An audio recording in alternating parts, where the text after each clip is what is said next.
Hello my dear friends, এই যে property ডিলারের পক্ষ থেকে আপনাদেরকে সবাইকে আমরা নমস্কার জানাই। আপনারা গাইস কেমন আছো? আশা করি আপনারা সবাই ভালো আছেন। আজকে আপনাদের কাছে আপনাদের মাঝে আরো একটা নতুন প্লট নিয়ে এসেছি আমরা। 6.5 বিঘার একটা প্লট। তো এই যে রাস্তাটা রয়েছে 16 ফিটের একটা পাকা রাস্তা রয়েছে, তারপরে রয়েছে কাঁচা রাস্তা, একটা কাটা তারের বেড়া দিয়ে যে ঘেন্না দেওয়া রয়েছে। এই প্লটটি রয়েছে সম্পূর্ণটা 6.5 বিঘার মতো একটা প্লট। তো গাইস আপনারা ভিডিওটাকে স্কিপ না করে পুরো ভিডিওটাকে আপনারা দেখার চেষ্টা করবেন আর আমরা আপনাদেরকে পুরো ভিডিওটা দেখানোর চেষ্টা করব। তো যারা আমাদের চ্যানেলে নতুন আছে তারা আমাদের চ্যানেলটাকে সাবস্ক্রাইব করে পাশে থাকা বেল আইকনটা অল করে রাখুন, কেন কি আগের ভিডিও পাওয়ার জন্য। তো চলো গাইস আমরা বেশি কথা না বাড়িয়ে আপনাদেরকে পুরো ভিডিওটাকে আমরা দেখানোর চেষ্টা করব আর আপনারা ভিডিওটাকে স্কিপ না করে পুরো ভিডিওটা আপনারা দেখবেন, নাইলে হয়তোবা অথবা আপনারা না দেখলে পরে আপনারা কিছু বুঝবেন। তো চলো গাইস আপনাদেরকে আমরা তাছাড়া 4 কিলোমিটারের মধ্যে উদলাবাড়ি খুব সুন্দর একটা শহর রয়েছে, খুব সুন্দর পড়াশোনার দিক দিয়ে ডন বক্স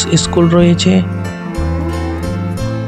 খুব সুন্দর পরিবেশের মধ্যে হসপিটাল রয়েছে, তাছাড়া রেলওয়ে স্টেশন রয়েছে 4 কিলোমিটারের মধ্যে। তো আপনারা গাইস বেশি দেরি না করে আমাদের স্ক্রিনে দেওয়া নাম্বারটিতে আপনারা অবশ্যই যোগাযোগ করুন আর এই প্লটটি আপনারা নিজের করে তুলুন। তো চলো গাইস আরো ভালো করে আমরা দেখাচ্ছি আপনাদেরকে, আপনারা সঙ্গেই থাকুন।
তো গাইস আপনাদেরকে ভিডিওটা দেখে আপনাদেরকে কেমন লাগলো? যদি ভালো লেগে থাকে তাহলে লাইক করবেন, শেয়ার করবেন আর অন্যজনকে দেখার সুযোগ করে দেবেন। আপনি শেয়ার করলে পরে হয়তো আপনার বন্ধু বান্ধব এই প্রপার্টিটাকে নিজের করে তুলতে পারবে। তো গাইস আজকের মতো ভিডিওটা আমাদের এই পর্যন্তই। আসবো কোনো নিত্য নতুন ভিডিও নিয়ে। আপনারা ভালো থাকবেন, সুস্থ থাকবেন। ভিডিওটা দেখার জন্য অসংখ্য ধন্যবাদ। জয় হিন্দ, জয় ভারত।